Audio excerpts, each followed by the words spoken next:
Hey everyone, welcome back to the Free Toaster News Pod, episode 2. I'm Carlos Caro, co-founder of the Free Toaster. If you're not already getting the newsletter, we drop it every Wednesday. We curate news at the intersection of consumer lending and marketing. You can sign up at thefreetoaster.com. Today, I want to walk you through something that's been ripping through fintech lending, Jenius Bank's sudden shutdown. If you're in lending, partnerships, or just keeping a pulse on the affiliate channel, this is one of those rare moments where you can actually see the market shift in real time.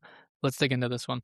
The backstory is pretty wild. Jenius Bank was SMBC's digital-only bank experiment. We were digging into this. Apparently, they started planning it back in 2018. They went live in 2023. They offered both consumer and commercial loans. And while commercial was the bulk of their book, there was a meaningful consumer lending arm. I dug through some of the call reports. We saw their total assets grow from $6.3 billion to $7.1 billion over the past year. Most of that loan growth was commercial, but in Q3, they still did $91 million in net new consumer loans. So consumer wasn't the main event, but it definitely wasn't nothing. Quarter by quarter, they were growing loans anywhere from 40 to 80 million a month, net of repayments. And that's the place where we have a blind spot on the report. We don't know exactly how many repayments. In Q3, it was about 57 million net new per month. Here's where it gets interesting. So I spent a lot of time poking around in the marketplaces, Credit Karma, Experian, LendingTree, logging in as a customer, seeing who's active, seeing who's moving up and down, what pricing looks like.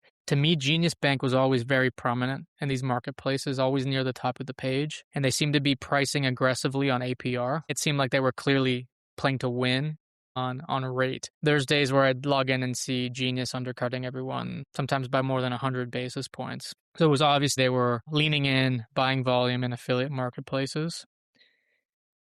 Based on what I saw and some back of the napkin math I did based on the public filings, I'd guess they were doing somewhere in the ballpark of 100 million to 200 million a month in net new consumer loans, not factoring out repayments. So not a small player in any stretch. And if I had to guess what their distribution mix was, just based on what I see from other fintechs in the personal loan category, I guess it would be heavy on affiliate marketplaces like Karma, Experian, LendingTree, Engine, etc., and direct mail. I'm guessing not much search or social, and not a brand that's going to be attracting direct consumers. So if I'm Lending Club, Prosper, Upstart, anyone competing directly in prime loans, I'd be wondering what Jenius Bank's exit might mean for my volumes. So let's say they were doing roughly 100 million a month on affiliate marketplaces. That demand, I don't think it's going to just disappear. It's going to get redistributed. These customers are all still going to be on the market for loans and continue to shop. And if there's, say,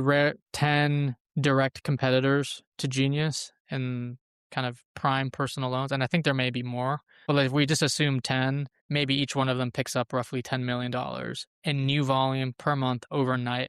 So here's why this matters. Jenius Bank's exit is a rare, clean data point. By that, I mean lenders are coming and going in marketplaces. They're entering, exiting, changing their credit policies, but they're usually doing it slowly, and they're usually doing it silently. The marketplaces, for confidentiality reasons, can't share or choose not to share who's changing what from a competitive standpoint. But this one's out in the open. We all know Jenius has exited.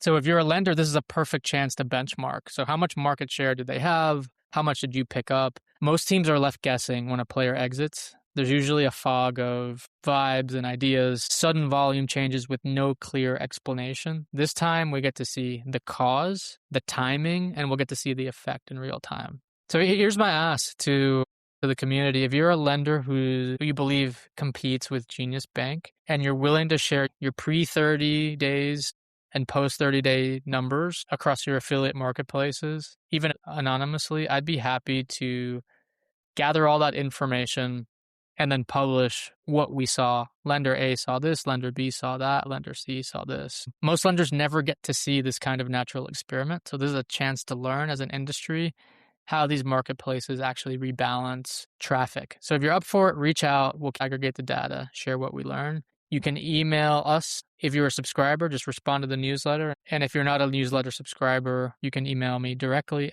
That's it for this week. See you all soon.